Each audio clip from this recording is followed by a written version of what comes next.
Hi, everybody. Looks like we've still got a few people joining, but in the interest of time, we will get underway. So, very good morning to you all. Thank you very much for joining us today. For those who don't know me, my name is Marie Wadeson. I am a managing director at Quantuma, and on behalf of our parent company, the K3 Capital Group, I lead the K3 Hub, which is a member network for professional advisors developed by us and other companies within the K3 Group. By way of a bit of background, the K3 Hub launched in the spring of 2021, and we're very proud to have over 3,500 members. K3 Hub offers a range of CPD and training sessions, which is not dissimilar to today's event. And there's a summary on the screen now, I believe, a bit more about K3. A few housekeeping points just before we get onto the main body of the session today. So you will have noticed as you've joined, we are recording today's session. It will be placed onto the K3 Hub and Quantuma websites next week, so you can refer back to the presentation at your leisure. We're not going to share the slides today. I know a lot of you always ask that, but I'm sure Callum, our speaker, will be in touch next week and will share those with you himself. Q&A function is open, so do feel free to ask questions as we go. I'm going to be putting your questions to Callum at the end of today's session. And therefore, if you could just help me out by using Q&A rather than the chat, it just helps me stay on top of your questions. In the instance that we do run out of time and don't manage to get around to answering all of your questions, I will pass them on to our speaker, who will respond to you separately via email after the webinar. Right, so on to today's webinar then. So I'm very pleased to be able to welcome my colleague, Callum, who joins us from our sister company, JE Consulting, obviously also part of the K3 Capital Group. So Callum Macrae is a marketing director at award-winning marketing agency JE Consulting. He's an experienced marketing leader with over 15 years of B2B marketing expertise. He has a strong track record in driving growth through demand generation and strategic creative campaigns, and he applies his deep knowledge gained in tech and professional services sectors to create impactful marketing strategies. Callum will cover today how to transform your website into a high-converting lead magnet, leveraging social media to showcase your firm and engage with clients, how to secure top search rankings, developing a cohesive brand that builds credibility, and how targeted content positions your firm as an industry authority. Callum, it's your debut on the K3 Hub. Welcome, and over to you. Thank you very much. Good morning, everybody. Thank you very much for that kind introduction. So yeah, welcome to this session, Mission Possible, how marketing can deliver the ROI that you need. So your mission, should you choose to accept it, hopefully some brownie points for the Mission Possible branded slides as well early on, is really all around how you can make your marketing deliver an ROI that you need as a business to reach your full potential. And we'll be diving into those aspects that Marie covered today. But I think, just to give you a quick reality check, there are thousands of professional firms in the UK, and that's a lot of noise. And I think the question that I put to you today is, how are you standing out, and how are your clients or potential clients wondering, who should I trust? And I'll kind of dive into that a bit today throughout the session. So yeah, Marie's kind introduction there. So I'm Callum Macrae, joined JE Consulting back in September, was formerly at Iris Software, who many of you may know on the call, one of the software providers in the UK for account software, payroll software, HR software, and I was there for about 15 years. And yeah, in terms of getting started today, there's a few objectives that we're going to dive into, as Marie said, so I'll just load this slide in full. So again, going into your website and how that is more than just your digital shop front. And I'll talk about why that should be, in effect, your hardest working employee, which is how I position a website.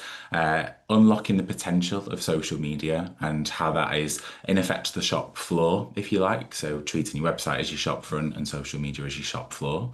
I'll be talking about SEO, but I will also be talking about GEO today.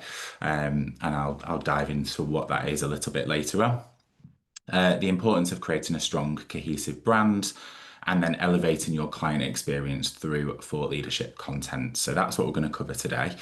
But we're actually going to get started by just doing a quick poll, just a quick temperature check really for the audience today. So obviously this session's about ROI, and I put it to you really of how confident are you that your marketing delivers ROI?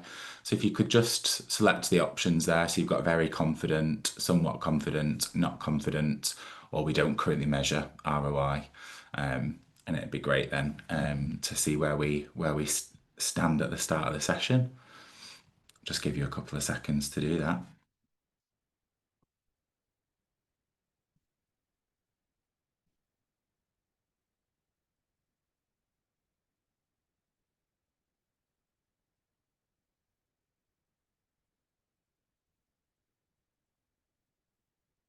Okay, so 36% not confident, 34% we don't currently measure ROI, 23% somewhat confident, and 7% very confident, which is very interesting.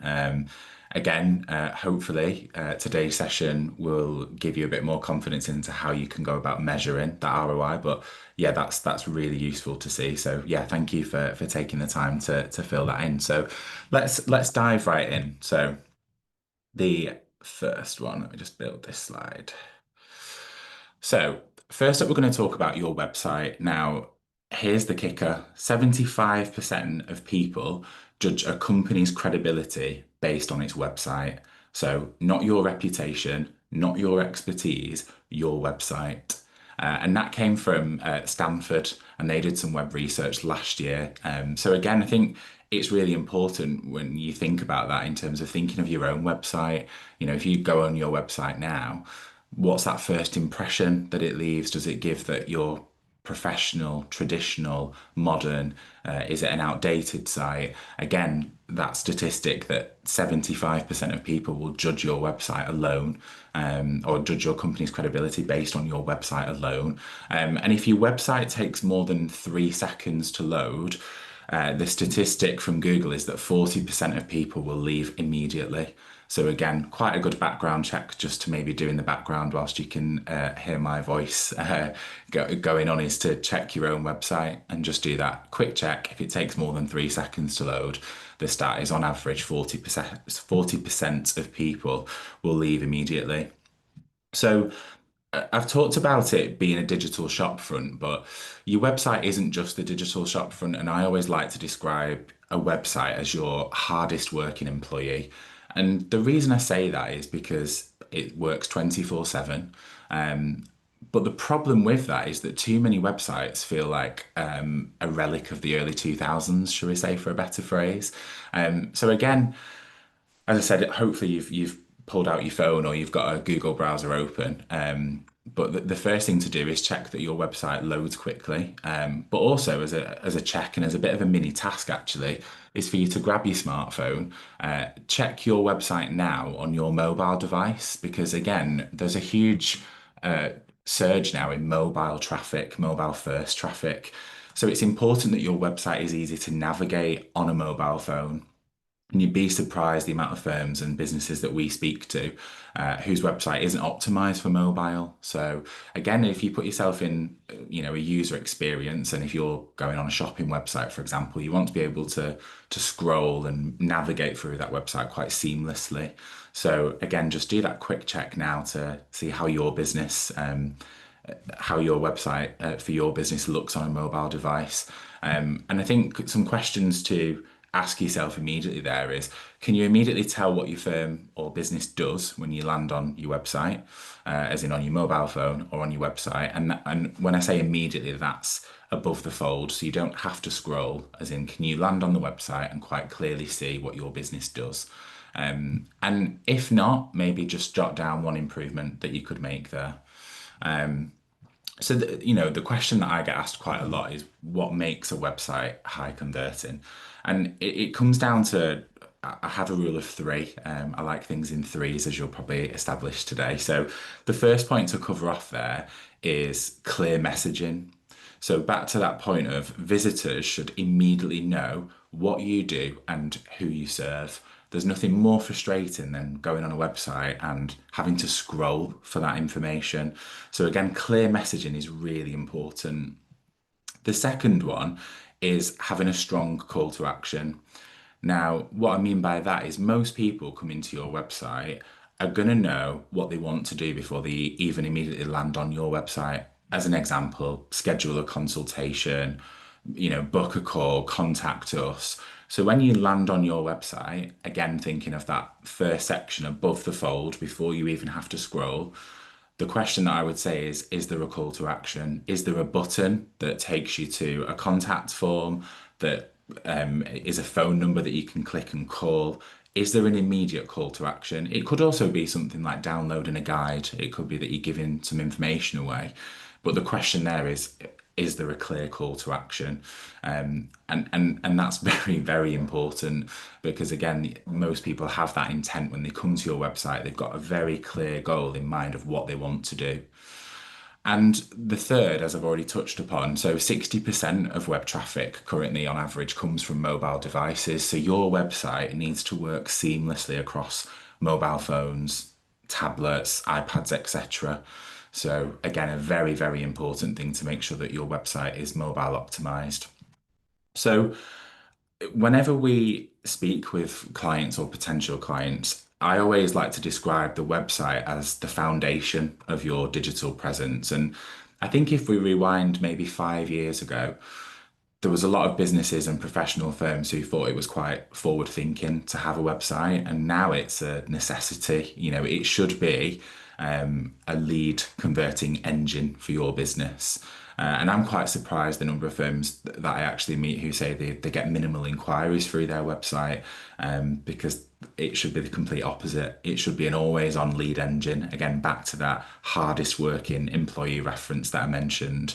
But I always like to depict the website as the foundation of your digital presence. And what I mean by that is if you're then focusing on, let's say, the other objectives that I'm going to cover today, all roads ultimately lead back to your website. So whether it's a social media post that then is driving traffic to your website, whether it's a piece of content that is maybe gated on your website, you're still driving all this traffic to your website.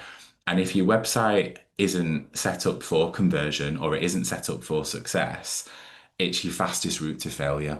So before you even start all the other elements of marketing, it's making sure that your website is set up for conversion and is optimized for that great user experience. So the second objective that some stats actually before I do move on. So again, what's quite interesting here is I think from a website perspective, it's always been seen as, yes, that lead gen tool. But I think now more than ever, it's also the talent attraction tool. And I think for years we've often spoke around this talent shortage, in professional firms amongst accountants and lawyers.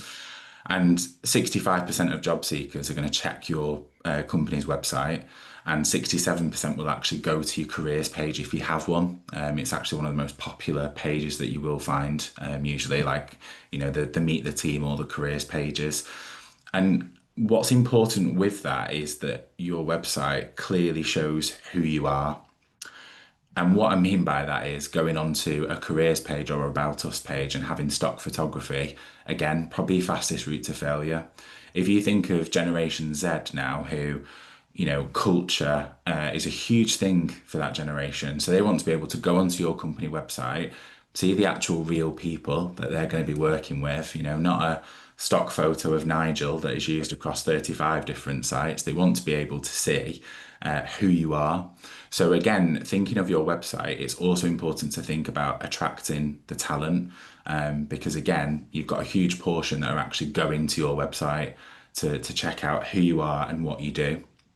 And again, we talk about this talent shortage as I've mentioned, and I actually challenged that notion quite recently in another speaking session where I also think it's important for firms to think about, yes, there's a talent shortage, but is there also a shortage of appeal? And what I mean by that is, if your website does have stock photos that are used across, many other sites and not real photos of you, are you attracting that next generation of talent, or are you just simply turning them away to your competition down the road? So just something for you to think about. So now we'll move on to the second objective, which is all around social media. So again, it does touch on this talent tool, which I'll weave in quite a bit throughout the session today.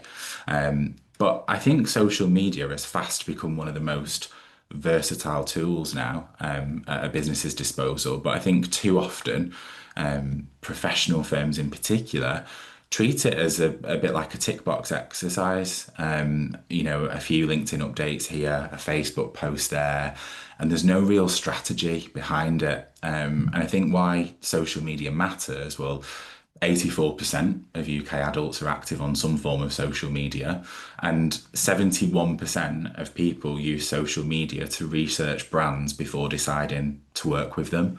So, again, thinking about your social media presence, I made the reference right at the start of the presentation about it being this shop floor. So again, thinking of it as you've got this kind of shop window, if you like, and you're about to go into the shop floor.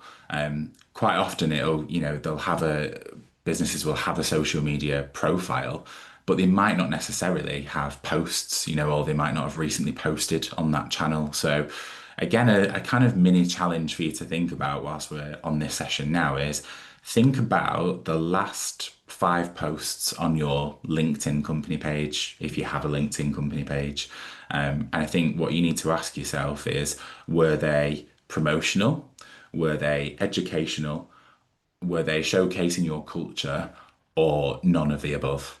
And if it's mostly the latter, I think it's really important for you to rethink your strategy behind social media.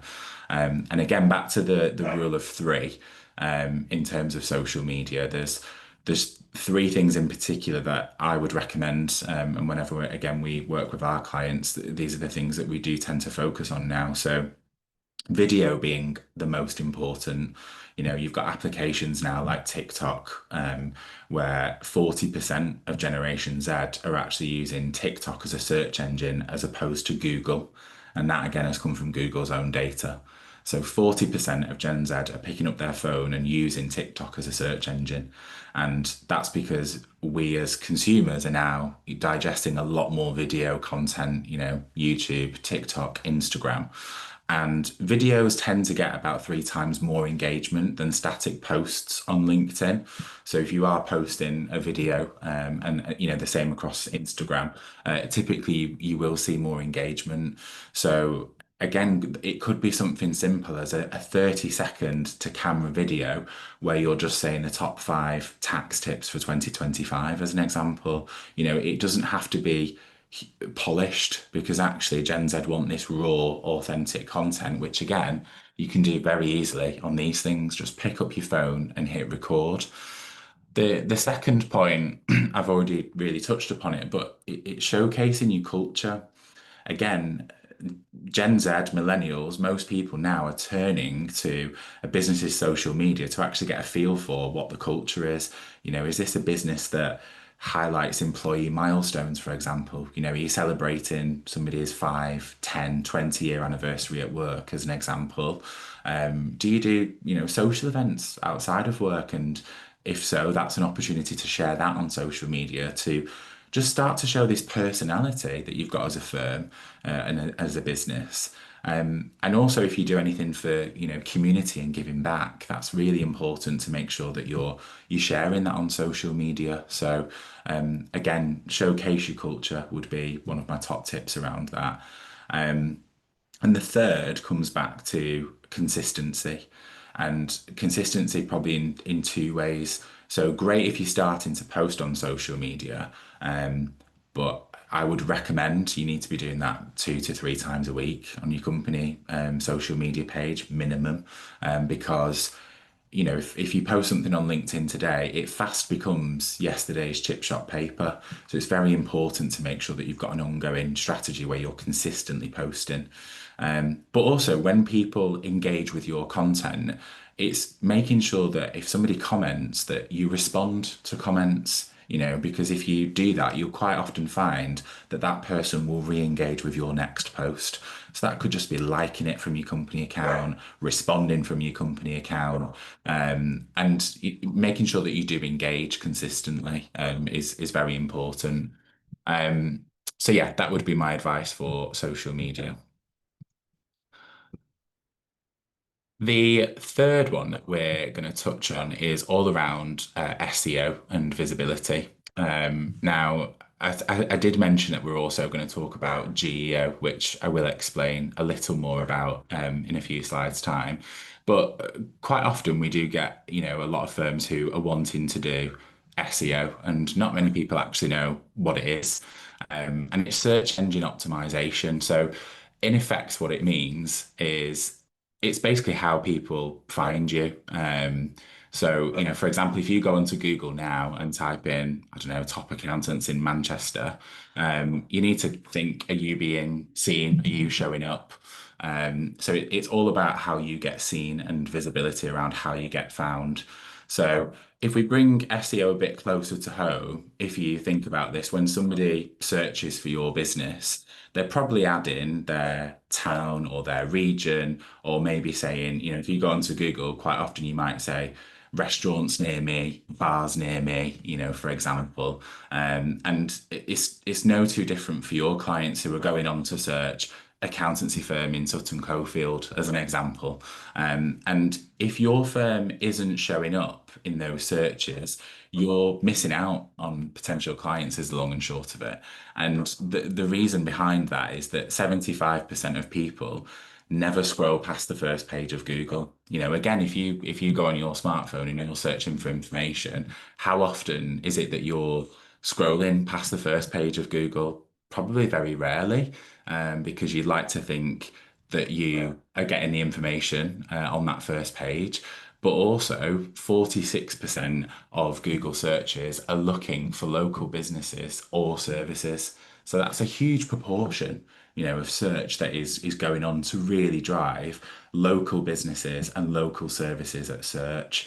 So again, if your business isn't showing up on page one, you're basically handing business to your competitors.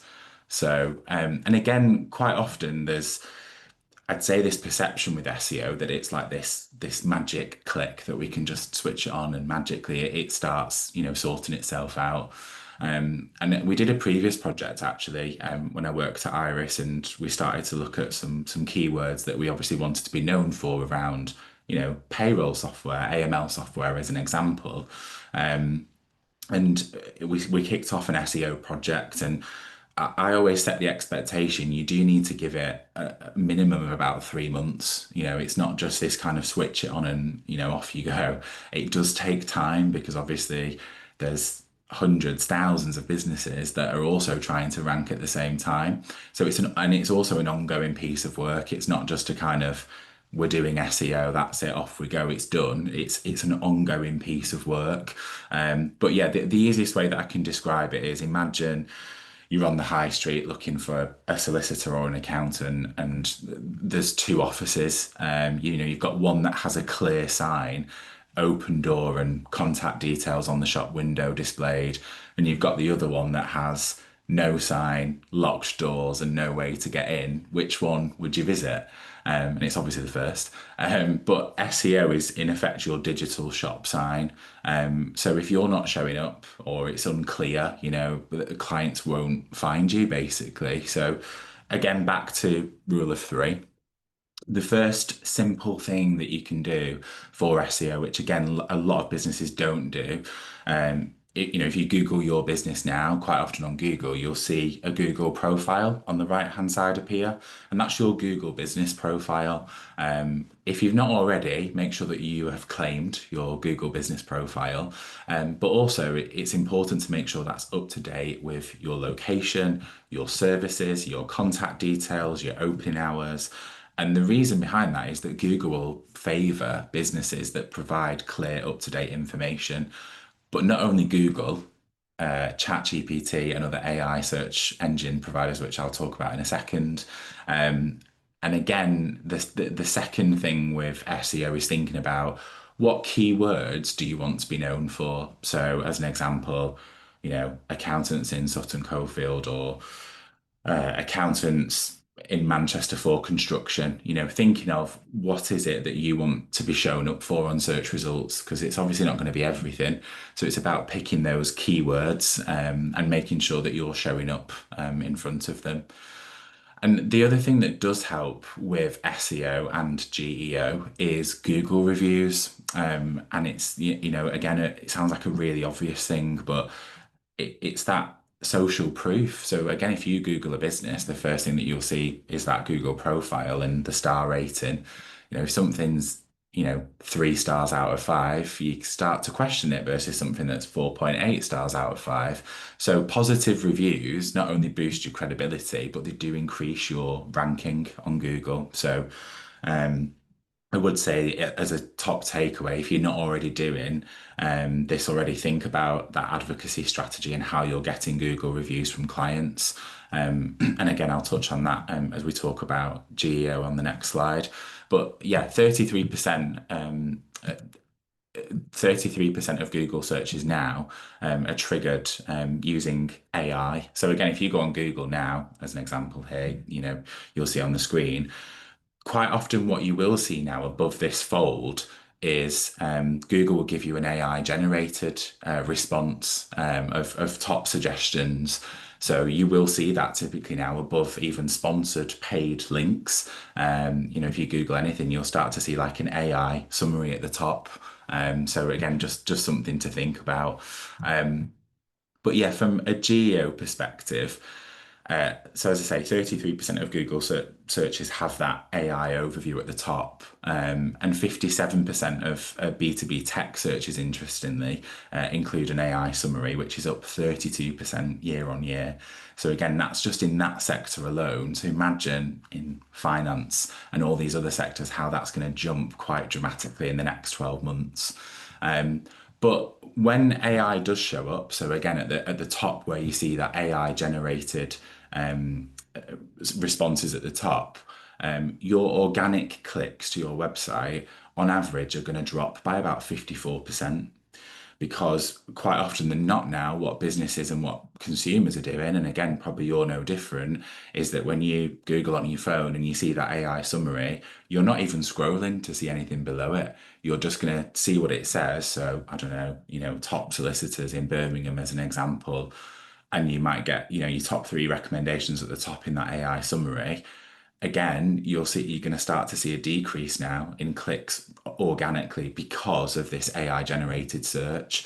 And that's because 60% of searches now end without a single click. So your site might not actually be visited for those keywords. And that's where we're seeing this huge shift from ChatGPT becoming a search engine. I'm guilty of it now, that I've started to use ChatGPT for, give me top restaurant recommendations in Birmingham as an example. And that's again this huge shift in consumer behavior. That's not to say that this is a message of stop SEO, stop worrying about SEO, because a lot of those principles for SEO apply to GEO, which is generative engine optimization. So again, some top tips around the ChatGPT search side of things is, if you're, as an example, if your business has multiple office locations, having one contact us page isn't good enough anymore. And what will help you from a ChatGPT search perspective is listing your locations clearly. Even separate pages maybe of, London office, Manchester office, and having location pages, because that will help the algorithm to make sure that when it's scraping the information, it's understanding that you do have a separate office rather than just a contact us page where it's got that information listed. Another tip would be, again, the Google reviews thing, as I've mentioned, relating to SEO, incredibly important for generative engine optimization, and making sure again that if it's a construction client, as an example, if they can start to use some of those keywords in their review, it does help as well. So maybe a little bit of guidance for them when leaving a review.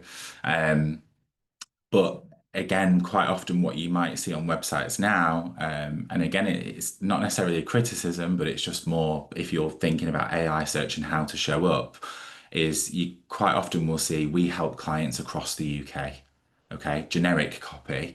Whereas if you're specializing locally, it's really good and really important to make sure that you are, putting in the cities, the towns that you do support in there, because that will help again the generative search through ChatGPT and also the Gemini search on Google. So when you do Google and you get that AI search at the top, including those local towns and cities is really important.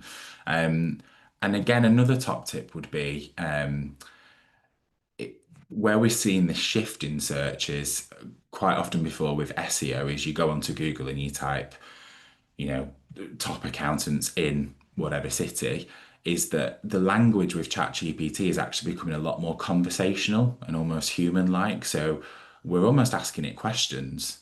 So what is a really good idea is maybe on blog content that you're producing for your site is to start adding in some FAQs into each of those blogs.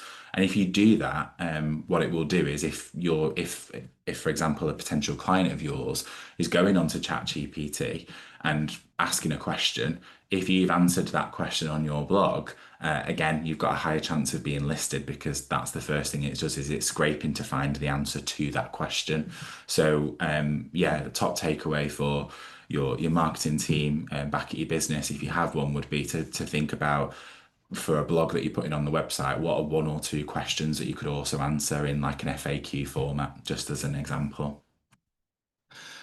Um, so yeah, conscious of touched on that one for a little bit, but I really wanted to add in that distinction of GEO and SEO.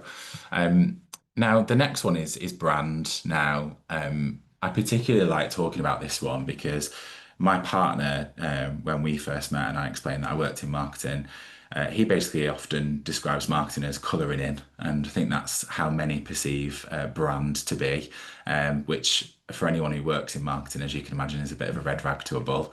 But I think it's clear for me to get across that branding isn't just a logo. You know, all those exciting bits do come, but it's really it's everything summed up in terms of how your business looks, sounds, and feels to clients. Now, imagine you're in a city that you've never visited before, as an example, and you're looking for a coffee and you spot the famous green circle with a mermaid on it. You already know that it's Starbucks. You already know what to expect.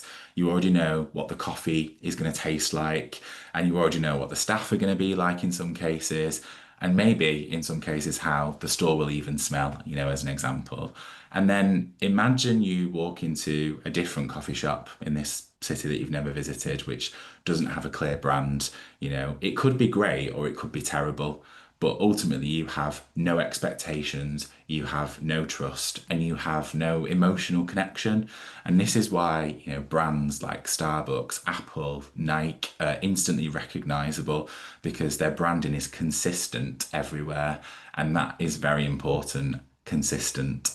Now, if we apply that to your business, if a client sees your website and then goes onto your social media and then maybe sees some marketing materials that you've got an event, you know, the question that I ask of you is, do they all feel like they come from the same business? Are they all connected? Or does it almost feel like it's three different businesses? And I think, again, that's because a lot of businesses do lack a professional brand identity. You know, if you compare your website to your social media, I see it time and time again that sometimes there's just that disconnect where the social media can look like one business and then you go onto the website and it looks like a completely different business, and that's because there's no consistency. So again, one of the questions that I get asked the most is, well, what makes a strong brand, Callum? And again, it comes back to consistency. So your logos, your colors, your fonts, they should be the same across all of your platforms and all of your marketing. And the second thing to think about is your tone of voice, because every business, every professional firm is completely different, right?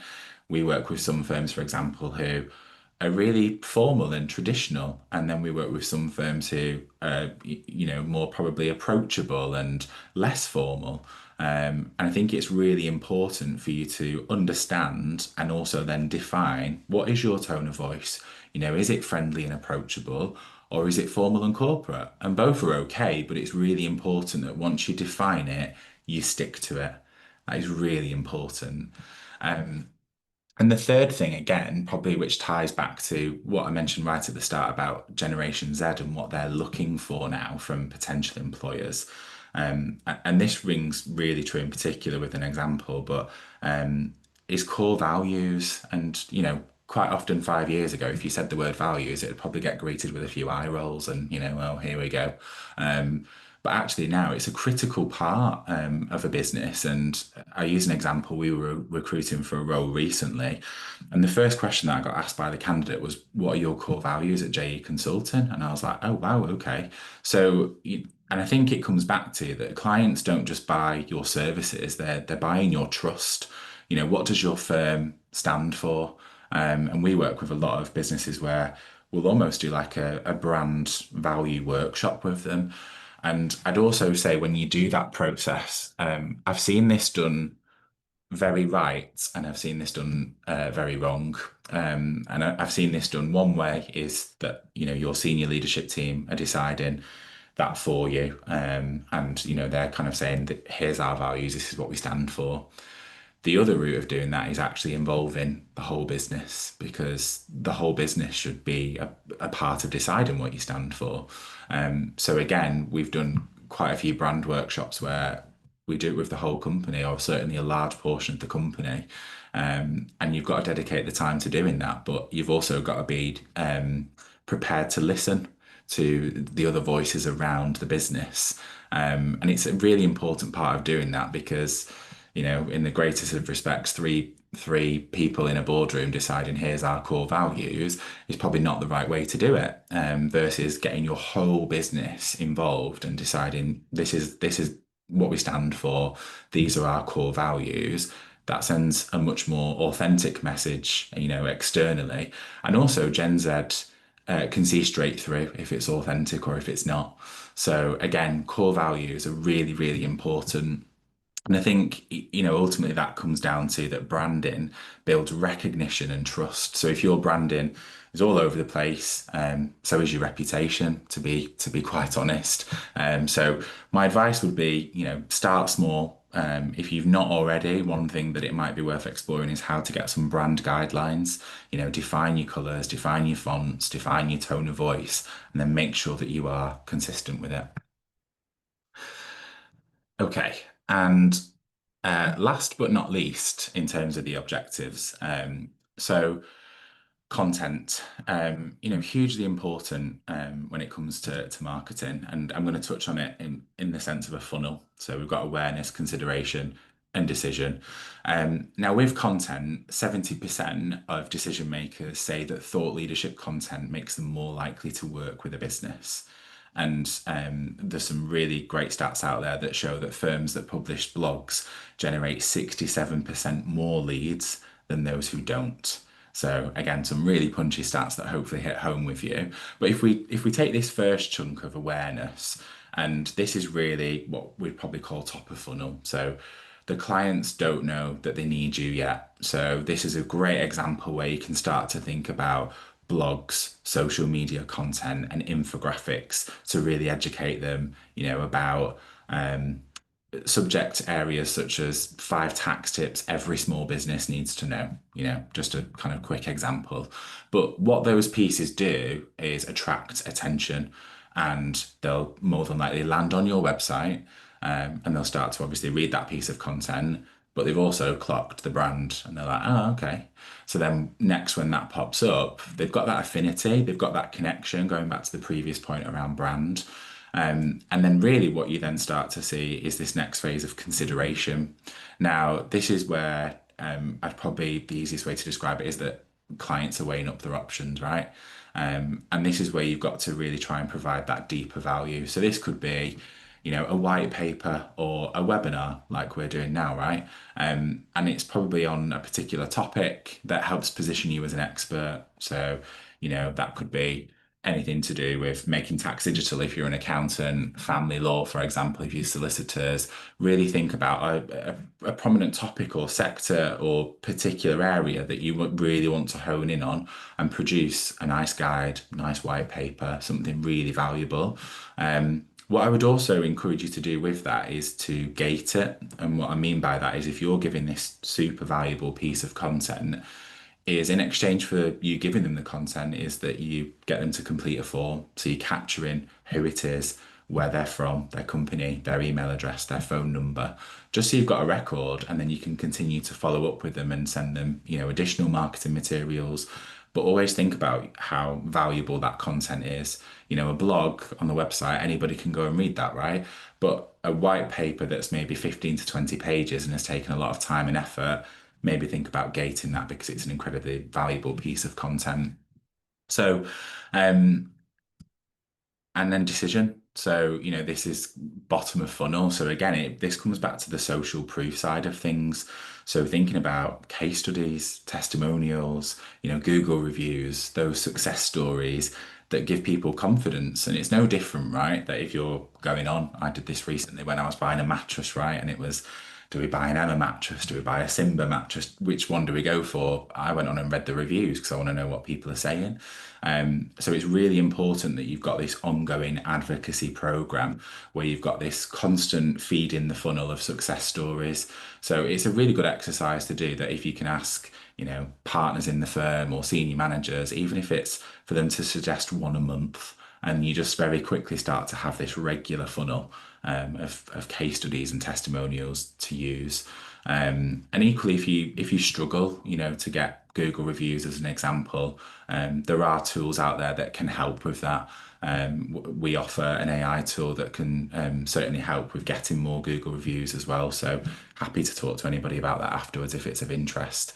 But yeah, one thing that I would think about just as a kind of a mini challenge again for you is what's the number one question clients ask you most often? And if you write that down, that's easily your next blog topic if you've not already done a blog on it.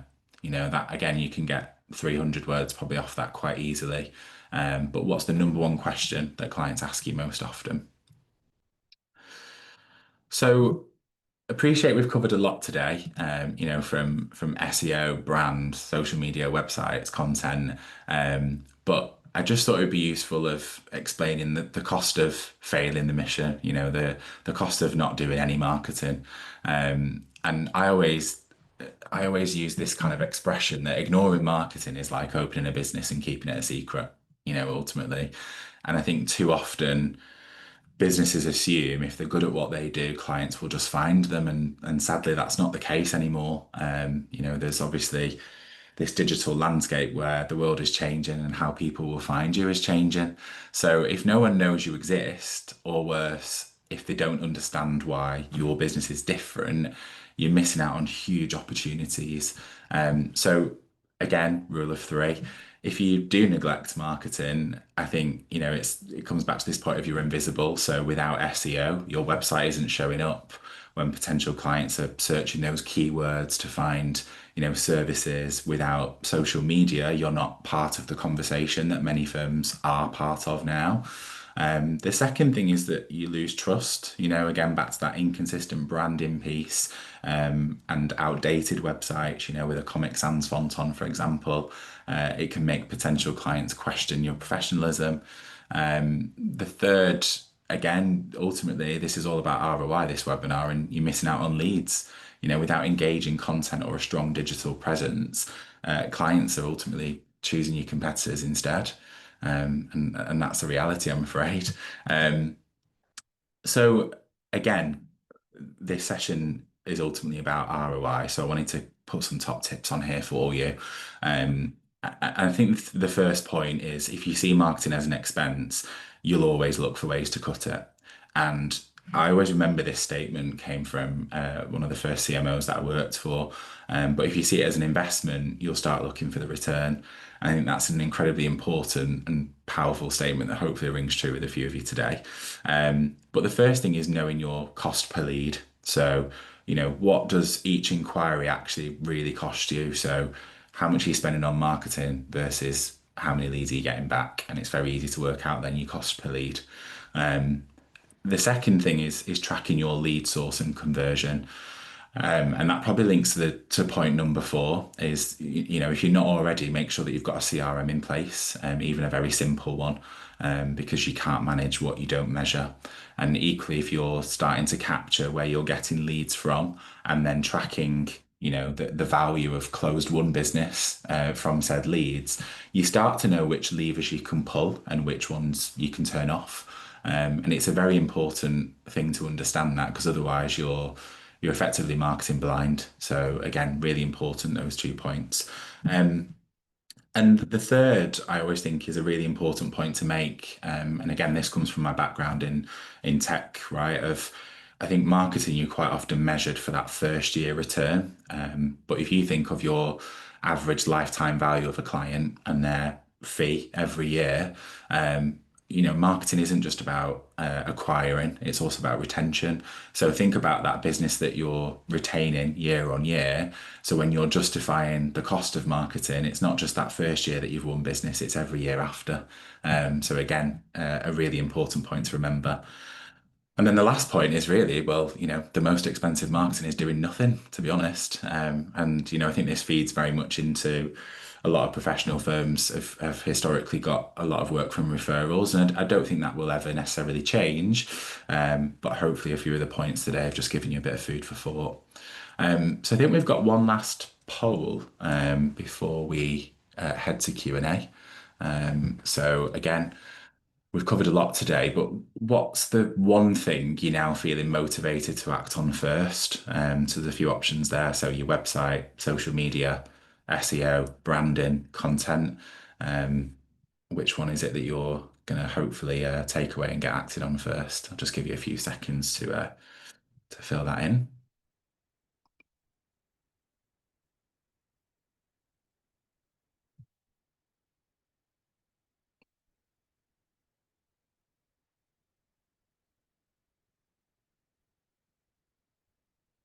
Okay, hopefully you've all had a chance to complete.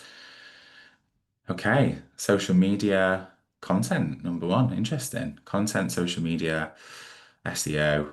Great. I mean, it's good that there's a mix and there's no silver bullet, because again, that makes me happy, because there's never a silver bullet and it's very dependent on your business and your firm.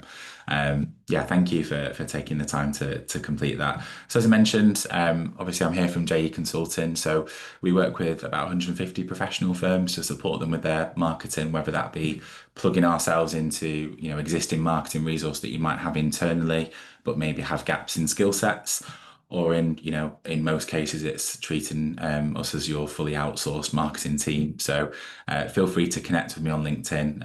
And as Marie said, I'll probably be following up with you all anyway, post webinar. And then the last thing, as I mentioned, with the GEO ChatGPT section earlier, we are actually running a webinar next week. Even if you can't attend live, if you register, you'll get the recording. But this is specifically around how to use ChatGPT to win new clients. So I'll leave that QR code on the screen for a few seconds just to give you a chance to scan it, and feel free to sign up. But yeah, otherwise, I think that leaves me to hand back to Marie, and we'll go to any questions that anybody has. But thank you very much for your time this morning. Thank you very much, Callum. That was super. Lots of really very valuable material in there for everybody, I'm sure. We have got questions coming in, so I'm going to dive straight into those. And I'm just going to tackle them in the order that they come. So we've got some questions around the online reviewing platforms. So Trustpilot, FIFO, there's multiple out there. Yeah. Positive reviews on these types of platforms help with Google rankings. So they will help, and I think probably the two most common are Google reviews and Trustpilot. And again, Trustpilot will, and all of those will help you GEO ranking. So again, if you're searching, the two most common that we probably see come up are Trustpilot and Google reviews. They do help. Obviously, Google reviews have a stronger play on your Google ranking, obviously because of the search engine. But Trustpilot really important. And again, the Trustpilot star system and that kind of advocacy tool, it's great to have that on your website again as that social proof. So again, I'd say do both if you can. Minimum Google reviews, but definitely start leaning into Trustpilot. But yeah, they definitely do help. Okay. And so I guess following on from that, then is it important to have almost a program or a regularized program of seeking reviews following, the delivery of a matter for a client, for example? Yeah, 100%. And I think it's a really good point, Maria. There's probably key moments within your business where you realize now's a really good time to ask clients to review, whether it's a matter or a case closed, or, if you're an accountancy firm after self-assessment season, or, after accounts year end, there's probably suitable milestones. A lot of firms do struggle with actually the resource or the time to go and ask for the reviews. And I did mention a tool before, and we actually offer it as a service at JE that it's basically a tool that can do that work for you. So as long as you've got the data, this tool can do the heavy lifting and the outreach. And they Right. basically go into an automated program where it kind of does that heavy lifting for you because understandably it does take time as well. But yeah, I definitely recommend having an ongoing advocacy program. Fantastic. Thank you. Moving on to content and particularly around video here. So the question reads, in your view, how essential is video content? And then in brackets, sitting alongside thought leadership content for driving leads. It's critical, to be honest. So yeah, thanks for your question, Louise. I think it's critical. Again, we're in this world where, as I say, TikTok, Instagram, YouTube, that they all have a place. And I think previously it was very much guides, white papers, very much the written digital content. Now we all learn in different ways, right? Some people prefer to watch a 30, 60-second video and, get a short summary rather than reading. Some people prefer to read. So I think both are incredibly important. But video, there's a lot of, I'd say, newer businesses that are being set up, particularly in the professional services space, where they are leaning very heavily into video. And as a result, they're winning a lot of work from it. So again, just thinking about those top tax tips or whatever it is, the quick, easy, digestible content. But yeah, I'd say it's critical. Okay. You've talked a lot about Generation Z and their preferences. Mm. So what about the other generations? What do Mm. they like? What are their preferences? Yeah, it's a really good point, right? Gen Z, I think the reason that I called them out is by the end of this year, they're set to make up more than a third of the workforce in the UK. So that's a huge percentage. And it probably then touches on the point that I made previously of everybody learns differently. So I think, as I say, having a website just isn't enough.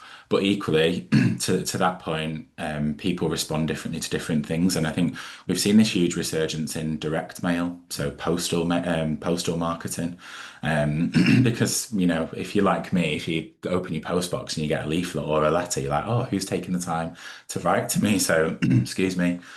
So I do think that maybe some of the more traditional methods are seeing a resurgence because people are responding differently. So I would say for social media, it's really dependent on your client mix, not necessarily about you as your individual. Think about your clients and where they're showing up. They might not be showing up on LinkedIn, for example. So if they're not, don't waste your time there. Focus on Facebook, Instagram, and ultimately show up where your clients are. But it's a really good point, Paula. I think there's no silver bullet, and if you can try and spread your marketing efforts across multiple channels, that'd be my advice. Perfect. Thank you. Right. So into websites now then. So question reads, do you think a website should have whole team details or just the partners slash directors? Whole team, 100%. I think if you think of your partners and directors and you think of your clients day to day, do they have contact or communication mostly with you or the rest of your team? Probably the latter. So it's really helpful to go on your website and just see a picture of that person, put a face to a name. Again, it's great. I quite often do that now. If I'm speaking to somebody, I'll go and look them up on LinkedIn or I'll look them up on the website. Again, it's just putting that face to the name. So I think that the businesses that are standing out are the ones that are embracing, again, that whole team. So going on a meet the team page where you can just do that and meet the whole team. So yeah, I definitely say the whole team if you can. Lovely, thank you. Another question here reads, is there a percentage split that's ideal between promotional, educational, and cultural with regards to social media posts? Yeah, great question. So, as I said before, it comes back to consistency, and I think 3 posts per week is ideal. So I would say one of each. So you've got one message that goes out that is, I call it promotional, but is effectively marketing your services, therefore promotional. Something that's educational, as in you're giving value to the audience. That could be 1 post a week. And then the third could be something cultural, as in, employee milestones, work anniversaries, etc. So I'd say that's your three. If you try to do 1 post a week, hopefully that'll be your formula. But equally, it isn't formulaic, so that formula might not work. So it could be that you might find you get better traction doing 2 culture posts a week, but I'd say use that as a starter for 10. Oh, you're on mute, Marie. Sorry.